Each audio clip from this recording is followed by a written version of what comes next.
Now that we've reviewed solving linear and quadratic equations, let's look at three other types of equations that will commonly come up in college algebra and in calculus that we need to be able to tackle when they arise. First off, rational equations. We've dealt with those in Chapter 12, but we'll do a little bit of those in this chapter as well. Absolute value equations we recently went over in Chapter 13.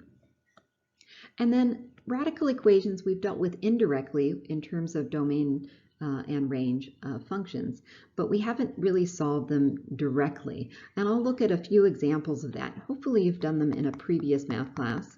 Most people prior to getting into Math 95 have worked with them a little bit. All three types of these equations have a couple of things in common. First off, they will all resolve to either a linear or a quadratic equation after a little bit of algebraic manipulation to remove what makes them themselves. So what I mean by that is a rational equation has denominators. So when we remove the denominators by multiplying by the LCD, then they're going to resolve to either a linear or quadratic equation. We saw that in Chapter 12. If we, with a radical equation, we want to remove the square root or the cube root, so whatever the root has to be, and it will resolve to a linear or quadratic equation. We saw with absolute value equations, we want to remove that as well. So remove the absolute value. Once we do that, we again end up with either a linear or quadratic equation. So our goal with the initial couple of steps with these three types is to get rid of what makes it an absolute value, a radical, or a rational equation, and then we'll be back to a linear or quadratic.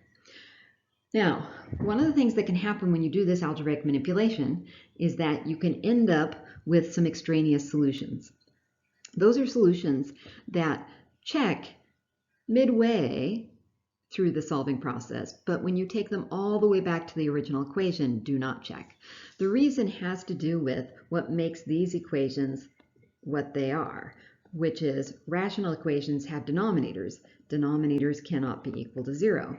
Sometimes you will end up with a solution that makes the denominator 0. With radical equations, you can't have a square root that is equal to a negative, because by definition, this square root symbol has to be a positive result, or 0. With an absolute value, the same thing. You can't have an absolute value of something that is negative, because its absolute value is defined to be a positive distance or a 0 distance. So therefore, we do have to watch out for extraneous solutions popping up. And it's really not hard to do. We just have to make sure we check our solutions always in the original equation, not midway through the solving process, but all the way back. Let's practice solving some radical equations. We haven't dealt with them directly this term, but you've probably seen them in another math class. To review, a radical equation is an equation with a square root or a cube root. To solve them, we want to isolate the radical, that means the root, on one side of the equation, then remove the root by taking both sides of the equation to the corresponding power. So in our first example, we have 2 times the square root of x plus 1 minus 3 equals 5. As you can see, the root is not by itself on the left-hand side. It's multiplied by 2, and then 3 is subtracted. So we need to remove that stuff. And you want to work from the outside in. So we're going to add the 3 first. 2 times the square root of x plus 1, moving that 3 over. 5 plus 3 would be 8. Now divide out the 2. Square root of x plus 1 equals 8 divided by 2 is 4. Now, go ahead and get rid of the square root by taking both sides to the corresponding power. The opposite of square root is to square, so we're going to square both sides. So we get x plus 1, because the square undoes the square root, and then 4 squared is 16. Solving x plus 1 equals 16, I just subtract 1 from both sides, and I get x is equal to 15. There's my solution. Let's check it. 2 times the square root of 15 plus 1 minus 3 equals 5. 2 times the square root of 16 minus 3 equals 5. 2 times the square root of 16 is 4 minus 3. 5 is just going to continue, so I'm going to just leave it as 5 circled. And 2 times 4 is 8 minus 3. 8 minus 3 is 5. I get exactly the same value on both sides, which is 5. So x equals 15 really is my solution. In my next example, I have a cube root. A cube root of 2x minus 5 plus 4 equals 7. Once again, I need to isolate the root. This time, I just simply have the 4 with it on the left-hand side. So go ahead and get rid of the 4. It's a positive, so we'll subtract it from both sides. 7 minus 4 is 3. Now, to remove the radical, or the root, we're going to cube both sides because the opposite of a cube root is a cube. So the cube root is undone by the cube, so we get out what was inside, 2x minus 5 equals, and then 3 cubed is 3 times 3 times 3, or 27. To finish, we now have a linear equation. Just isolate the x. 2x equals 32 by adding 5 to both sides, and then divide out the 2, x is equal to 16. Make sure you check your solution. The cube root of 2 times 16 minus 5 plus 4, is that equal to 7? Well, we know we've got 7 on the left. Let's go ahead and calculate or on the right we have 7. Let's calculate the left. 2 times 16 is 32 minus 5 on the inside.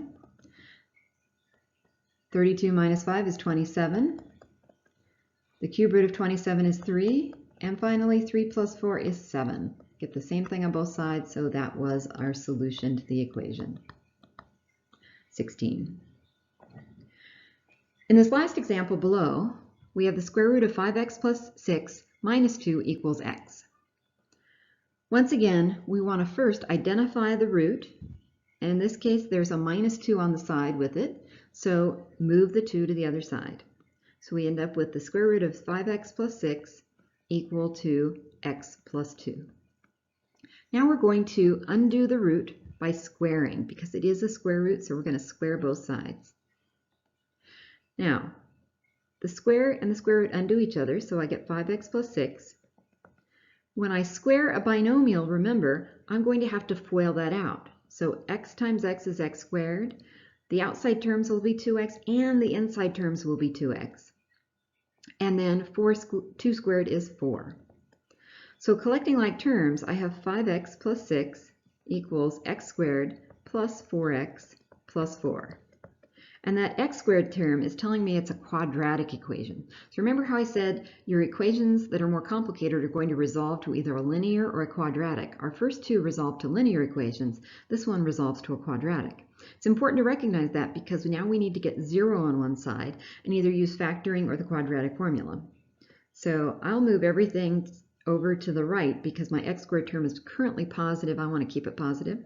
So x squared, if I have a positive 4x and I move the 5x over, it's 4x minus 5x is negative x. And then 4 minus 6 is negative 2. Next, I have a quadratic equation with 0 on one side. I can either factor or use the quadratic formula. I think this is going to factor, so let's try that because it'll be faster if it factors compared to using the quadratic formula. X squared goes to x and x. Negative 2 will factor to negative 2 and negative 1, which also add to that negative 1 I want in the middle. So I'm going to use a negative 2 and a positive 1. Setting each of those factors equal to 0, x minus 2 equals 0 means I have x equals 2 as a solution. X plus 1 equals 0 means I have x equals negative 1 as a solution. Remember, we want to check our solutions. I did that in the first two. Here we now have 2 solutions to check. I'm going to try to squeeze it in here. The check on the 2, the square root of 5 times 2 plus 6 minus 2, is that equal to 2? So I have 2 on the right side. And now I'm going to try to do some of this very quickly now, or by just talking through it because I don't have a whole lot of room. 5 times 2 is 10, plus 6 is 16. The square root of 16 is 4. 4 minus 2 is 2. So our solution of x equals 2 did work. If I check x equals negative 1, I have the square root of 5 times negative 1 plus 6 minus 2 equals negative 1. So let's check that out. We have the square root of negative 5 plus 6 minus 2 equals negative 1. And the square root of negative 5 plus 6, that would be a 1. The square root of 1 is 1. And 1 minus negative 2 would be negative 1. So the second solution checks as well. So our solution set would be negative 1 and 2 for this equation.